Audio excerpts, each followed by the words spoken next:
Rosario Central vive un gran presente futbolístico de la mano de Miguel Ángel Russo, siendo campeón de la Copa de la Liga y calificando a la Copa Libertadores del 2024. Sumado a esto, el club sigue soñando en grande, embarcándose en el proyecto institucional más importante de los últimos tiempos: renovar su estadio para agrandar su capacidad, modernizarlo y adaptarlo a las recomendaciones de la FIFA. El estadio del Club Atlético Rosario Central, sede de la pasión por los colores azul y amarillo. Conocido popularmente como Gigante de Arroyito, este estadio fue reacondicionado durante la década del 70 para el único mundial de fútbol que se disputó en Argentina. Con capacidad para 41.654 espectadores, es elogiado por su armónica construcción y por ofrecer una visión libre de obstáculos desde cualquier lugar en que se presencie un partido. Y que desde el domingo 12 de noviembre del 2023, el Gigante de Arroyito está en obras para ampliar su capacidad y remodelar varios sectores del recinto.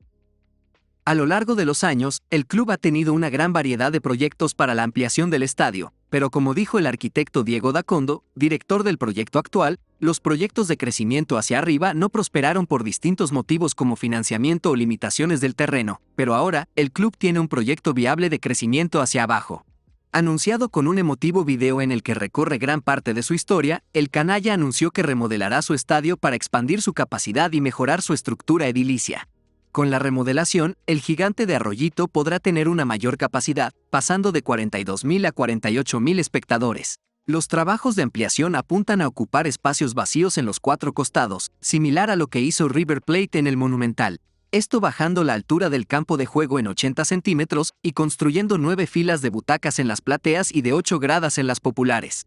La ampliación de las tribunas que se harán alrededor de todo el anillo no eliminará el foso perimetral, que es lo que posibilita el drenaje de la cancha, pero sí quedará cubierto por las nuevas tribunas.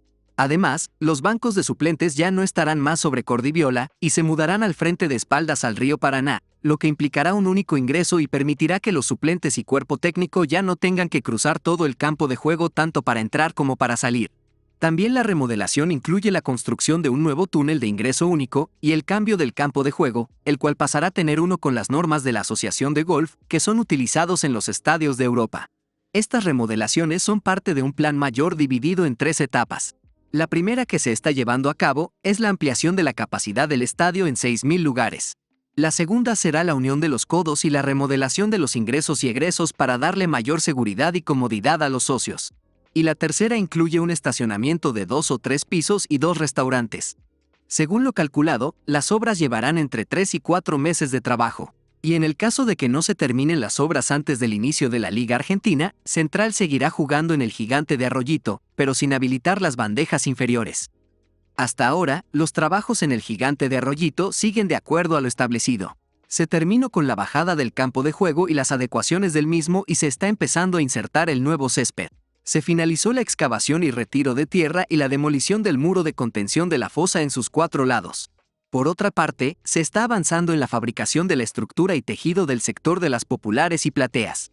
Con respecto al túnel único, se realizó una trinchera para superar la interferencia del paso del cableado por debajo de la tribuna, y además se realizó una modificación del proyecto para dejar prevista una abertura para poder ver la tribuna histórica del estadio.